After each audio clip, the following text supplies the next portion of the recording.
Okay, and welcome back to Capitol Tonight. Well, the U.S. Supreme Court's landmark Citizens United case earlier this year allowed corporations and labor unions to spend as much money as they'd like to influence elections. And of course, not surprisingly, they took advantage of that decision, spending millions across the nation this fall. Now, that phenomenon has actually reignited advocates' calls for campaign finance reform, and my next guests are two experts in this area.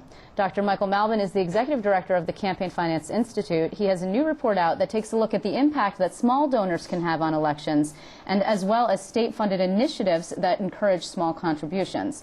And across the table from him is Jerry Goldfeder. He is an election attorney and former counsel to Andrew Cuomo, the incoming governor.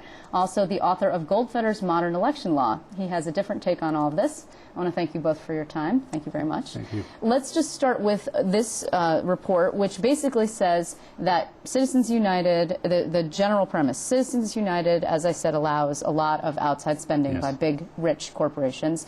And instead of trying to combat that, as a lot of people have, it might be better to try and go from the grassroots up by incentivizing small donations.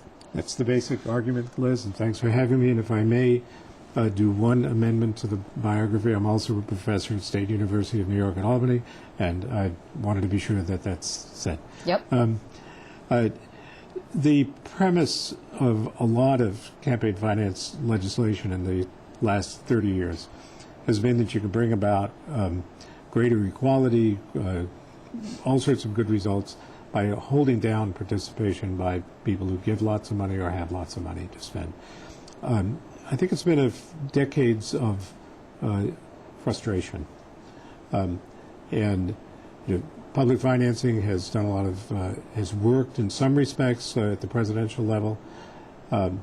Contribution limits have worked in some respects. But most of the efforts to restrain spending just do not work. Well, and also are not constitutional, correct? That's right. Right. Okay. That's right. New York City has a different kind of approach. We decided to look at it. We have been looking at all 50 states as well as the federal government as part of a long, multi-year small donor project that's going to result in a book and lots of other studies. But the one we looked at most recently was taking a look at the New York City 2009 elections, taking a look at recent New York State elections and other state elections. What would happen if you try to export the New York City model, which of course is the recommendation that the governor-elect Cuomo has put in his campaign literature. Right. And what we found is that the New York City program is remarkably effective at getting participation by many more people to give small contributions. It completely changes the balance of financial power in city elections, and if imported to the state, would have the same effect. Jerry. The question is whether it makes a difference. If we have many more donors involved in the system, small donors, does that change who gets elected? Does that change policy? That's really an open question. Look, I think everybody is in agreement that the kind of campaign finance system that we have in New York State needs to be changed.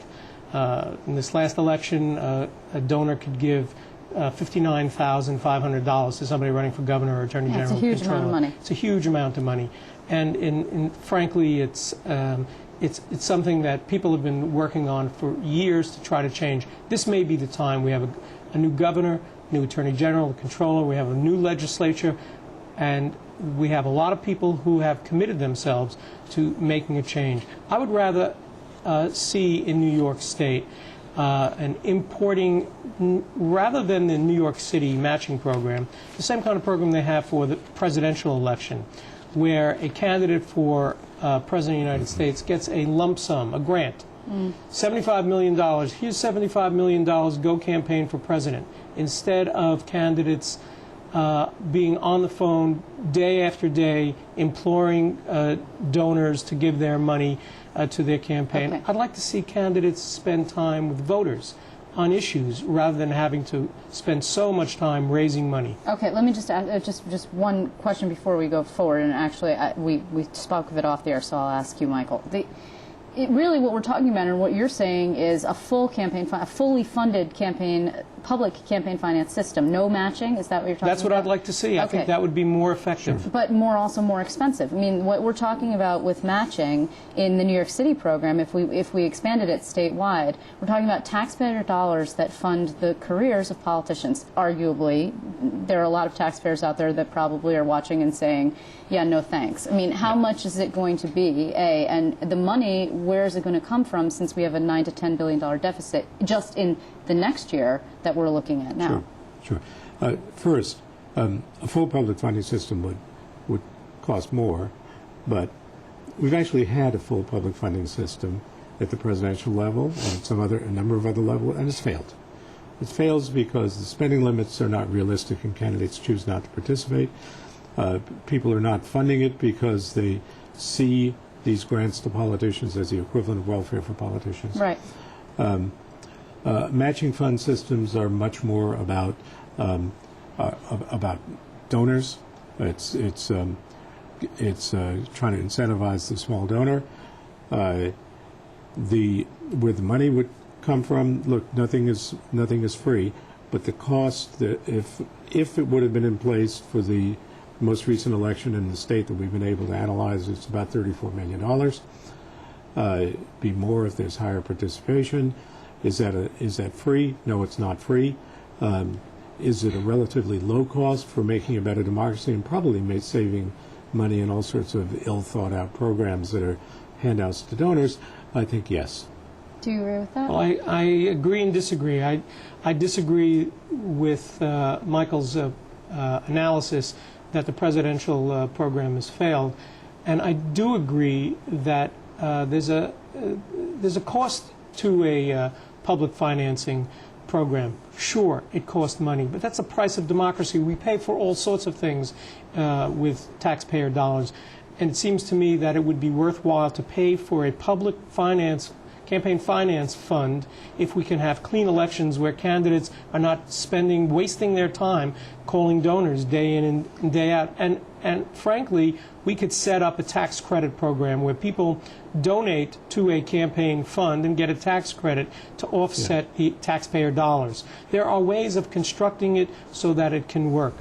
No one calls a $50 donor or a $100 donor. You hold an event, it's an entirely different type of fundraising. And you can get them on the internet. I mean, as Barack Obama demonstrated, and Howard Dean actually before him, you could create a whole grassroots movement that way. The cost of doing it on the internet has gone way down. It's going down to be used at the state legislative level and local level. But the question is, to what end? We to want the end people, of getting people to participate and own their democracy. And we want that. That's very important. But does that change who gets elected? Does that change the policies of it changes the way they run. Sure, it changes who you see as your constituency. But does it change any policies? I'm not sure that it does. Okay, wait, let me just ask a question just quickly. When you say that it's broken at the presidential level because people... Michael said I'm sorry, sorry, Jerry. Pardon me, you say it's not broken. Michael, when you say that it is broken at the presidential level because people opt out, is that what you're saying, and the spending limits aren't adhered to, you see subsequently in New York City in 2009, a billionaire mayor opts out, he opted out at every single time and didn't participate in the program. Incentives work when candidates choose to participate. If a person opts out or some people opt out, the existence of the system still changes the incentive and behavior of the vast majority of candidates who stayed in.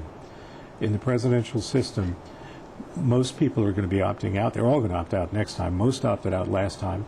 And the one who didn't, John McCain, ended up raising tons of money for the political parties anyway. Right. So the question is can we disincentivize, can we discourage people from opting out, whether they're self-financing like Mayor Bloomberg or whether they think they need to raise a lot more money like Barack Obama?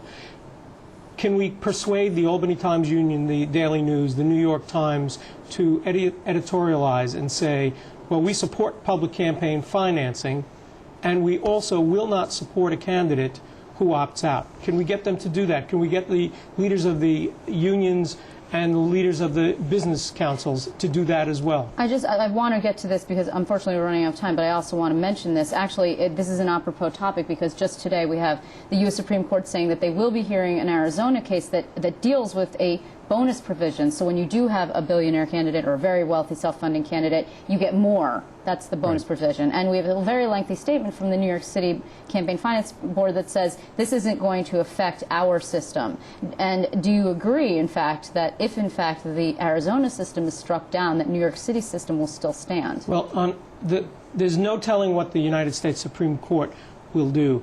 The issue on Citizens United that they ultimately decided was not directly in front of them. They decided to take the case on and render a decision that, in effect, deregulated independent expenditures. And I think that that's what's going to happen in this new case as well, which is even more reason for the state to put into place public campaign financing. Because on the federal level, we're seeing more and more deregulation by the courts. So the state really needs to step up to the plate and enact some real reform here. To answer the question, I think New York City's bonus provision would be at risk if the Supreme Court threw out the Arizona provision. Very much at risk. The lawyers will litigate it, and I'm not a lawyer. However, what Arizona will have to do, and what Connecticut is already looking at doing, is readjusting its system so that it doesn't have the kind of spending limit that traps candidates and keeps low donor fundraising and lets candidates continue to raise money from small donors. That option is open to any jurisdiction that uses this kind of public funds. You're shifting it toward a different kind of donor. The flat grant systems just can't do that. Matching funds can. Unfortunately, we are out of time, but also this is an issue, I should say, that's been kicking around Albany for a long time. Yes. I mean, I've been here 15 years. We've been talking about it for some time. Right. Yes, Andrew Cuomo has brought it up. I don't think it is high on the extremely high on the to-do list. That would be the budget. However, we will be talking about it, I'm sure. I want to thank you, Jerry Goldfeder and Michael Mathen. Thank you very much for being here. Thank you. And still to come on Capitol Tonight.